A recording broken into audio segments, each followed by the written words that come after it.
Om Swastiastu, perkenalkan nama saya Dewa Gede Angga Triadinata dengan NIM 2002612057. Kali ini saya akan mempresentasikan materi yang berjudul Perioperative Medicine in General Anesthesia.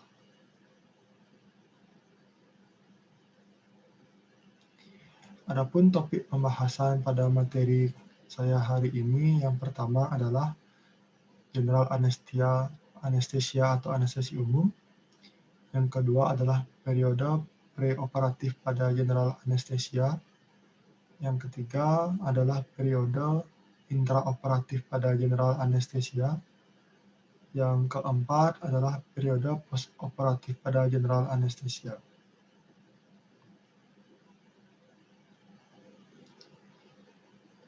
Pertama, saya akan menjelaskan mengenai gambaran umum general anesthesia atau GA.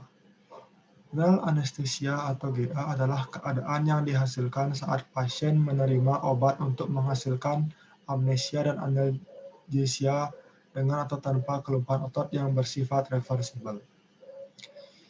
General anesthesia membuat pasien berada dalam kondisi berikut. Yang pertama, pasien tidak dapat merasakan rangsangan nyeri. Yang kedua, pasien tidak dapat mengingat apa yang terjadi. Yang ketiga, pasien tidak dapat mempertahankan jalan nafas dan ventilasi spontan. Yang keempat, terjadi perubahan kardiovaskular pada pasien.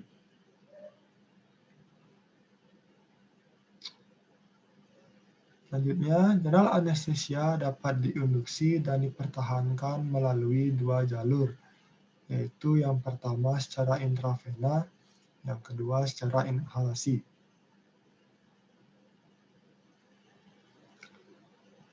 Adapun general anesthesia memiliki beberapa kelebihan, yaitu yang pertama, general anesthesia dapat mengurangi kesadaran dan ingatan pasien intraoperatif. Yang kedua, memungkinkan penggunaan masker relaksan atau pelumpuh otot. Yang ketiga, dapat memfasilitasi kontrol penuh jalan nafas, pernafasan, dan sirkulasi. Yang keempat, dapat digunakan jika pasien sensitif terhadap agen anestesi lokal. Yang kelima, dapat diberikan tanpa memindahkan pasien dari posisi terlentang. Yang keenam, dapat dengan mudah disesuaikan dengan prosedur, durasi, atau tindakan yang tidak dapat diprediksi. Yang ketujuh, dapat diberikan cepat dan bersifat reversibel. Selanjutnya, general anesthesia memiliki beberapa kekurangan, yaitu yang pertama, memerlukan setidaknya beberapa tingkat persiapan pasien sebelum operasi. Yang kedua, membutuhkan peningkatan kompleksitas perawatan dan biaya. Yang ketiga, dapat menyebabkan fluktuasi fisiologis yang membutuhkan intervensi aktif. Yang keempat, dapat menyebabkan komplikasi seperti mual dan muntah, sakit tenggorokan, sakit kepala, dan menggigil. Yang kelima, kekurangan general anestesia dapat menyebabkan komplikasi serius seperti hipertermia, maligna, asidosis, dan hiperkalemia.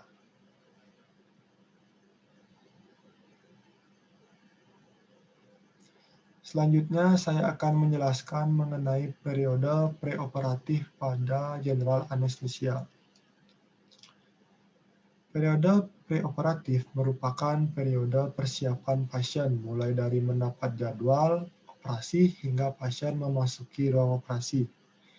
Adapun beberapa hal yang perlu dipersiapkan pada periode preoperatif general anesthesia yaitu yang pertama,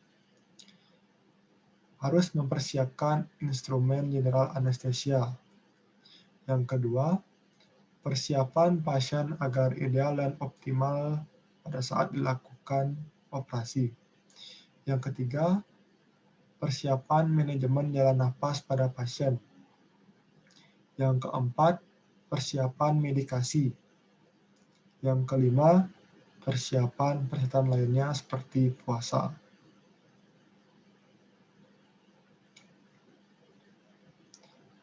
Persiapan instrumen general anestesia.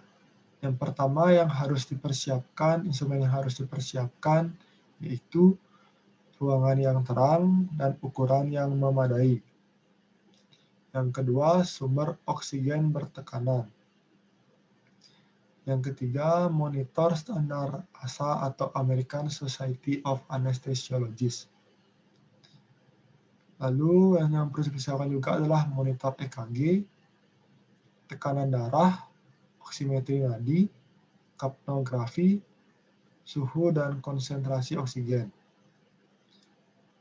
Lalu juga perlu dipersiapkan agen anestesi, jarum suntik, mesin anestesi, dan obat-obatan emergensi. Dan juga alat statik untuk intubasi.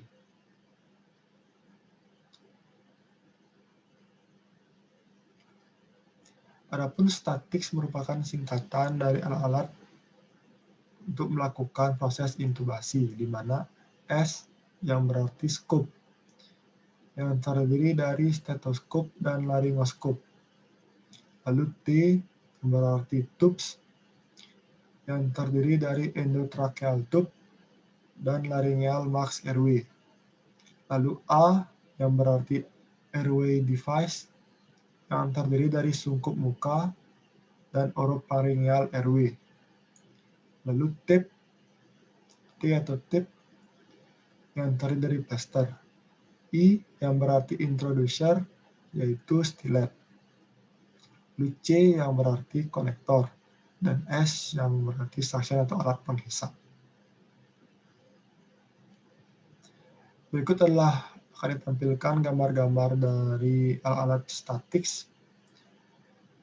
Yang ini merupakan gambar dari laryngoskop dan stetoskop, dan ada blade, Miller, dan Mac. Miller biasanya digunakan pada pasien anak-anak yang berbentuk lurus, dan blade Mac biasanya digunakan pada pasien dewasa dengan blade melengkung. Selanjutnya adalah instrumen statik endotracheal tube, di mana pada instrumen ini terdapat cuff untuk fiksasi, lalu ada tubnya, lalu ada adaptornya. Lalu yang di bawah ini merupakan laryngeal mask airway. Selanjutnya ada sungkup muka dan oropharyngeal tube. Lalu ada tip atau plaster, ada stilet sebagai introducer, lalu ada konektor sebagai penghubung endotracheal tube dengan mesin anestesi. Lalu ada suction, lalu ada Magill forceps, yang biasanya digunakan untuk membantu proses memasukkan endotracheal tube melalui nasal. Berikut adalah tampilan foto alat-alat statik secara lengkap di atas meja, yang bisa digunakan pada proses melakukan intubasi pada pasien. Yang kedua, pada periode preoperatif pada general anesthesia yang harus dilakukan adalah persiapan pasien.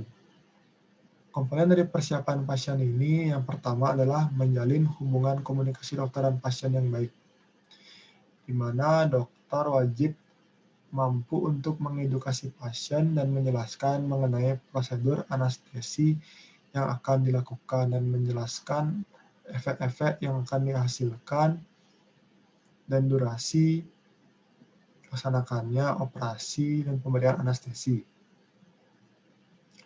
Selanjutnya, dokter wajib memperoleh riwayat lengkap kondisi medis terbaru yang sedang berlangsung atau memburuk, Lalu riwayat reaksi merugikan pribadi atau keluarga sebelumnya terhadap anestesi umum atau general anestesia, lalu penilaian status fungsional jantung dan paru, serta riwayat alergi dan pengobatan. Pada tahap ini, dokter wajib melakukan anamnesis dengan menerapkan prinsip Secret Seven dan mendapat informasi EMPL, yang merupakan singkatan dari A. Alergi, M. Medication, P. Past illness, L. Last meal, E. Event atau environment. Selanjutnya, dokter juga harus melakukan pemeriksaan fisik meliputi tanda vital dan secara khusus pada kondisi dalam napas yang diharapkan, termasuk pembukaan mulut, gigi longgar atau bermasalah, keterbatasan gerak leher, anatomi leher, dan presentasi malampati. Dokter juga dapat melakukan tes laboratorium yang diindikasikan, prosedur pencitraan atau konsultasi medis tambahan ke bidang spesialisasi lainnya jika diperlukan untuk mendapat informasi tambahan dari pasien.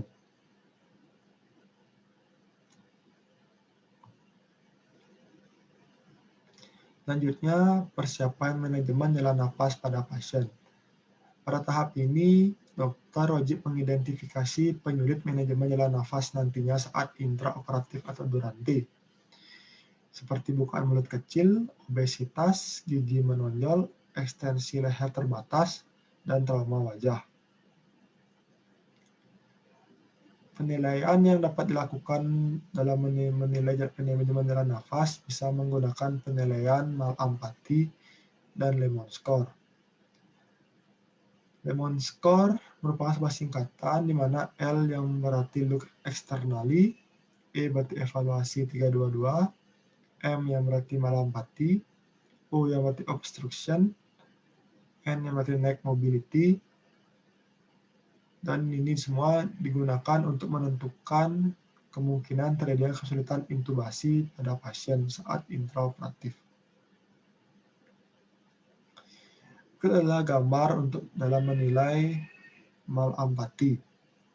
Jadi malampati itu sendiri diklasifikasikan menjadi 4. Yang pertama adalah malampati 1, di mana pada pemeriksaan ini pasien diposisikan duduk dan membuka mulut selebar-lebarnya sambil menjulurkan lidah. Pada malampati 1, dokter akan dapat melihat palatum mole, uvula, peritonsillar anterior, dan peritonsillar posterior. Lalu pada malampati 2, dokter hanya akan dapat melihat palatum mole dan uvula. Pada malampati 3, dokter hanya dapat melihat palatum mole dan sedikit uvula. Lalu pada malampati 4, dokter hanya mampu melihat sedikit palatum mole atau tidak sama sekali. Di sini juga terdapat gambar dari evaluasi 322. Lalu ada tabel Lemon Airway Assessment Method, di mana L yang berarti look externally yang dapat kita amati yaitu apakah terdapat trauma wajah, trauma pada area wajah, apakah terdapat gigi insisor yang besar, apakah pasien berkumis atau berjenggot, dan apakah pasien memiliki lidah yang besar. Lalu E, kita dapat melakukan evaluasi 332, di mana pertama kita dapat memperkirakan jarak antar insisor, yaitu 3 jari. Lalu jarak antara hyoid dan mental, itu 3 jari. Lalu jarak antara tiroid ke dasar mulut, yaitu 2 jari. Lalu M, yaitu malampati score, akan bernilai positif bila di atas atau sama dengan 3. U, obstruction, yaitu diamati apakah terdapat kondisi seperti epiglotitis, peritonsillar abscess, atau trauma yang menyebabkan kesulitan jalan nafas pasien. Lalu N, yaitu neck mobility, di mana diperiksa mobilitas dari leher pasien apakah terbatas ataukah susah dilakukan ekstensi atau fleksi.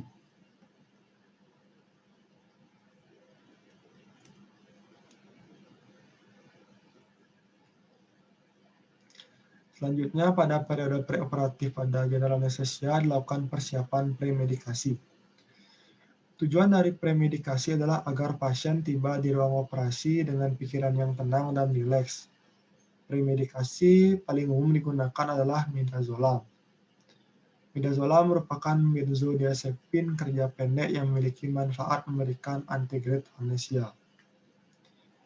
Tahap premedikasi ini biasanya dilakukan di ruang persiapan atau ruang operasi sebelum operasi dimulai. Adapun beberapa premedikasi yang dapat diberikan, yang pertama untuk mengantisipasi nyeri bedah adalah obat NSAID dapat diberikan terlebih dahulu. Lalu bila ada riwayat gastroesophageal reflux, dapat diberikan H2 blocker atau antasida pada pasien.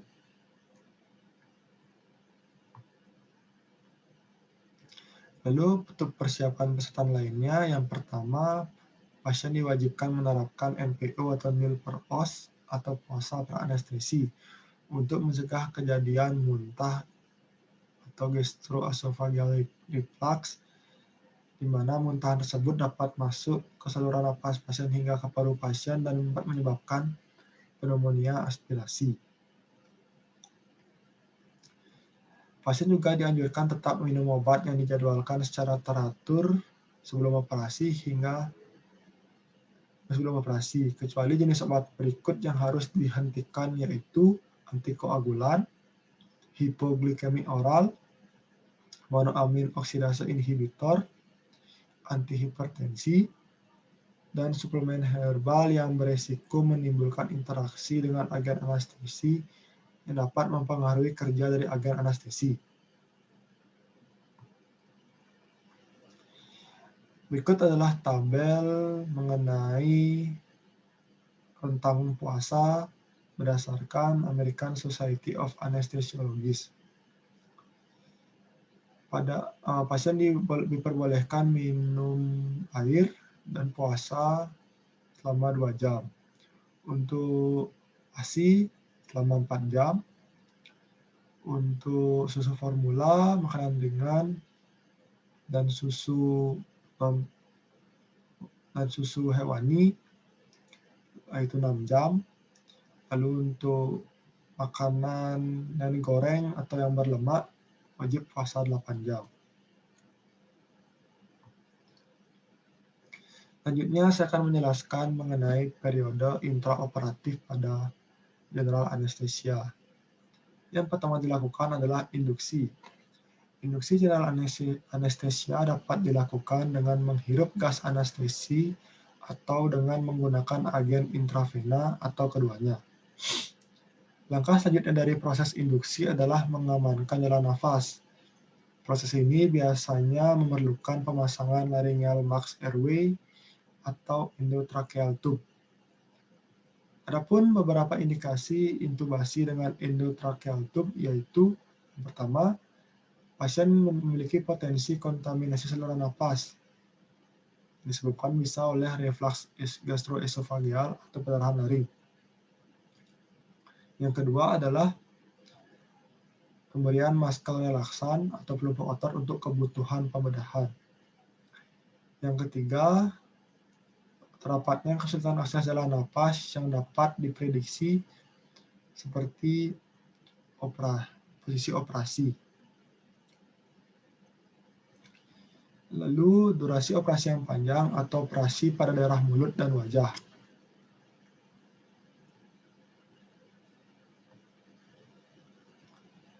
Selanjutnya adalah tahap pemeliharaan anestesi.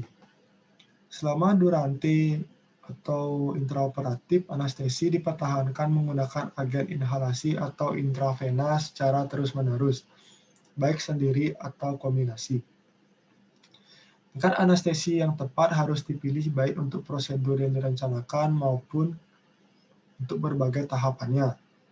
Anestesi yang terlalu dalam dikaitkan dengan penurunan denyut jantung dan tekanan darah, dan jika dilakukan secara ekstrim dapat membahayakan perfusi ke organ vital. Hal penting lainnya yang wajib diperhatikan adalah termoregulasi dari pasien. Lalu relaksasi otot yang berlebihan dapat diatasi menggunakan obat-obatan tertentu dan analgesik opioid kerja panjang yang memadai untuk analgesia lanjutan pada pasien pasca operasi.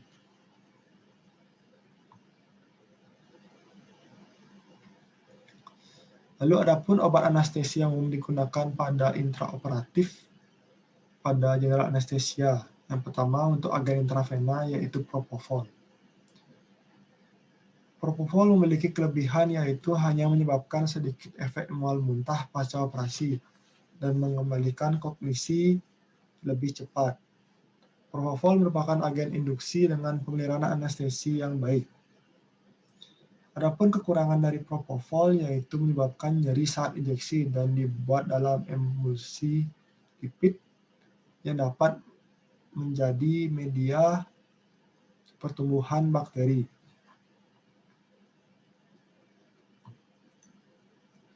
Selanjutnya agen inhalasi yaitu desfluran dan sevofluran. Sevofluran sering digunakan sebagai agen anestesi inhalasi yang dihirup dalam bentuk uap. Agen inhalasi dikirim oleh vaporizer yang mengubah anestesi cair menjadi gas untuk dihirup. Setiap gas memerlukan alat penguap atau vaporizer uniknya sendiri untuk memberikan konsentrasi yang telah ditentukan sebelumnya yang bervariasi berdasarkan sifat kimiawi dari bahan yang digunakan. Konsentrasi atau dosis gas anestesi yang dibutuhkan bervariasi berdasarkan usia pasien dan pada tingkat yang lebih rendah pada faktor fisiologis pasien. Selanjutnya adalah obat analgesik opioid seperti morfin, meperidin, hidromorfon. Selain itu, penyedia anestesi memiliki rangkaian opioid sintetik yang secara umum menyebabkan lebih sedikit fluktuasi tekanan darah dan bekerja lebih pendek. Yang termasuk ini adalah fentanyl, sufentanil, dan remifentanil. Selanjutnya adalah obat muscle relaksan atau pelumpuh otot. Contohnya adalah succinicolin. Succinicolin merupakan pelemas otot depolarisasi dengan onset cepat dan kerja pendek. Secara tradisional menjadi obat pilihan ketika diperlukan relaksasi otot yang cepat. Selanjutnya yang perlu diperhatikan pada periode intraoperatif pada general anestesia adalah posisi pasien. Saat menginduksi pasien pada general anestesia, pasien tidak dapat lagi mempertahankan jalan napasnya, memberikan upaya pernapasan efektif atau melindungi diri dari cedera. Untuk alasan ini, posisi ideal untuk general anestesia sangat penting dan dapat membantu mencegah potensi cedera dan konsekuensi yang merugikan. Adapun beberapa posisi operasi yaitu supine, litotomi, lateral, dan prone. Khusus pada saat induksi dan intubasi, terdapat posisi khusus pasien yang sering disebut adalah sniffing position, yaitu posisi di mana terjadi fleksi leher dan ekstensi servikal atas. Lalu pada pasien obesitas yang akan dilakukan induksi dan intubasi, dapat digunakan ramped position, yaitu pasien diposisikan melandai sekitar 30 derajat, di mana bagian kepala lebih tinggi daripada bagian ekstremitas. Tujuan dari pemosisian ini adalah membentuk satu garis lurus antara tragus telinga dan sternum yang menciptakan visualisasi langsung pada pita suara pasien saat dilakukan laryngoskopi. Lalu posisi pasien saat pemeliharaan general anestesia yang bisa dilakukan setelah induksi, di mana kelopak mata pasien harus ditutup dengan lembut dalam posisi tertutup. Ini membantu mencegah cedera kornea, di mana pasien dapat menggaruk kornea secara tidak sengaja. Cedera mata lain yang dapat dikurangi kemungkinannya selama posisi bedah adalah untuk mencegah kongestif vena okuler. Hal lain yang perlu diperhatikan adalah cedera saraf tepi seperti saraf ulnaris, peroneal umum, dan versus brachialis. Posisi lengan harus kurang dari 90 derajat dari tubuh, gunakan bantalan gel atau busa, dan cegah hiperekstensi dan fleksi tulang belakang dan leher pasien. Baik, selanjutnya saya akan menjelaskan periode postoperatif pada general anestesia. Periode postoperatif dimulai setelah pasien bangun dan dipulihkan di post anesthesia care unit atau PACU.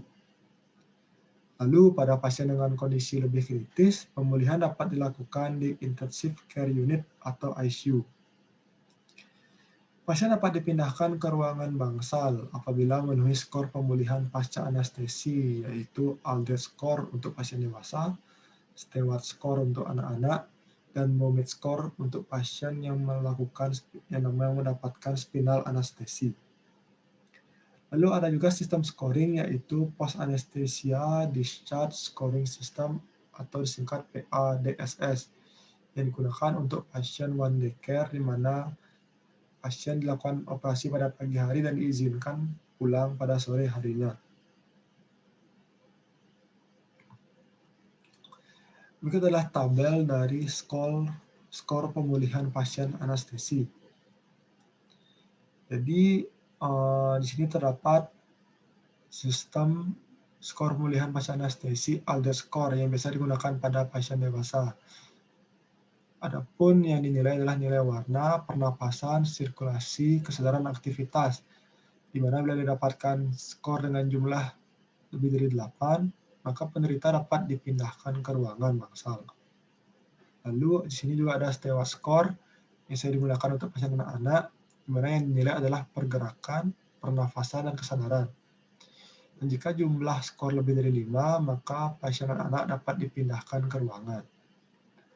Lalu ada juga Bowman score yang bisa digunakan pada pasien yang menjalani spinal anestesi, di mana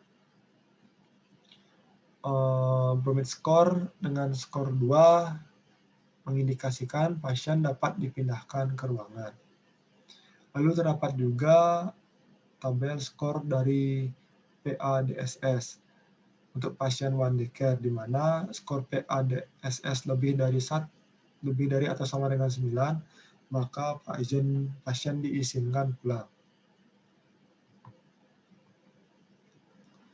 Adapun peralatan standar pada PACU yaitu yang pertama harus disiapkan oksigen supply, lalu oksigen face mask, lalu stetoskop, resusitasi bag, anestesi face mask, oral airways, nasal airways, suction, jarum, syringe, gauze pads, alat pengecek analisis darah, pulse oximetry, EKG monitor, tensimeter, dan cuff.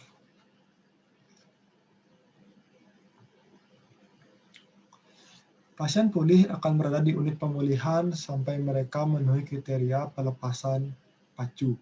Kriteria pelepasan dari fase 1 ke fase 2 PACU seringkali didasarkan pada skor Aldrich yang meliputi aktivitas yang memadai, sirkulasi, saturasi oksigen kesadaran, dan pemeliharaan respirasi.